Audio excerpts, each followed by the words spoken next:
Moi ja tervetuloa katsomaan, kuinka liität tehtävän Drivesta tänne Classroomiin.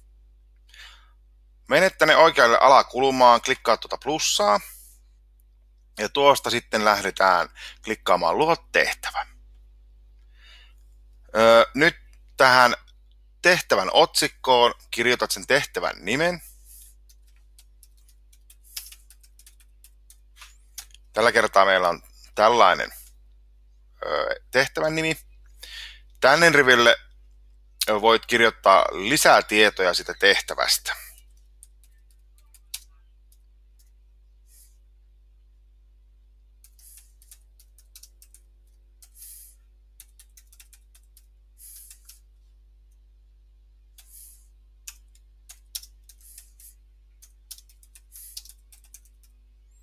Näin, tänne voidaan laittaa lisää tietoja.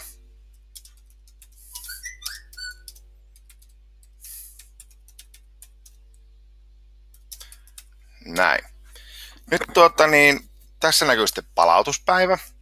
Nyt mä haluan vaikka, että se ehdottaa aina seuraavaa päivää, mutta jos mä haluan sen määrätä kauemmas, niin klikkaamalla kalenteria sä pääset tänne selaamaan sitten kalenteria ja laitetaan se tonne vaikka viikon päähän 28. päivä.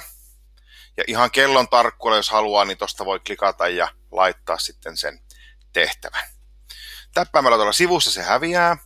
Sitten täällä näet sen tehtävän annon. Se voisi periaatteessa olla linkki jollekin sivulle, jossa se tehtävä on. YouTube-video, josta se tehtävä tehtäisiin. Nyt me otetaan tästä Drive-kuvakkeesta se meidän tehtävä. Klikataan tuota Drive-kuvaketta ja se avaa teille tänne teidän oman Driven. Ja niin sitten mulla on tossa toi mun oman luokan kansio. Mä oon tonne tehnyt tommosen äidinkielen tehtävän. Eli mä oon tehnyt valmiin docsin tuolla Drivessa, tallentanut sen tonne kansioon. Ja nyt mä hain sen sieltä esille. Ja se näkyy nyt tossa omalla nimellään sitten, kirjoita esineestä nimellään. Sitten tämä kohta on tärkeä.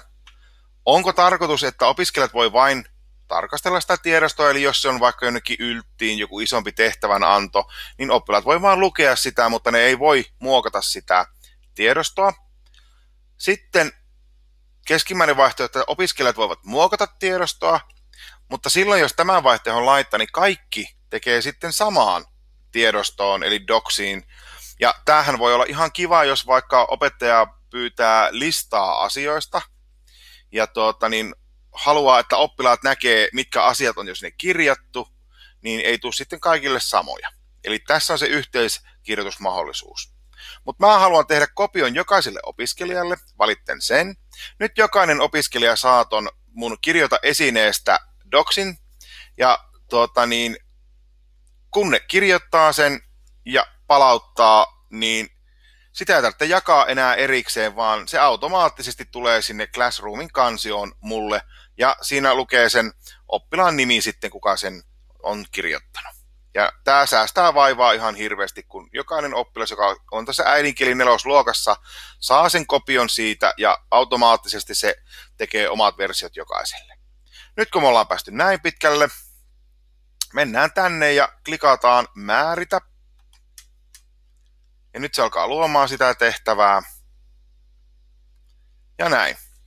Täällä sitten näkyy, kuinka paljon on tehty ja kuinka paljon on tekemättä. Ja mullahan nyt ei tällä tietenkään näy ketään, koska tämä luokka on ihan tätä videota varten luotu. Mutta tästä näki sitten, kuka on tekemättä ja kuka on tehnyt sen tehtävän. Kiitos kun katsoit tämän videon.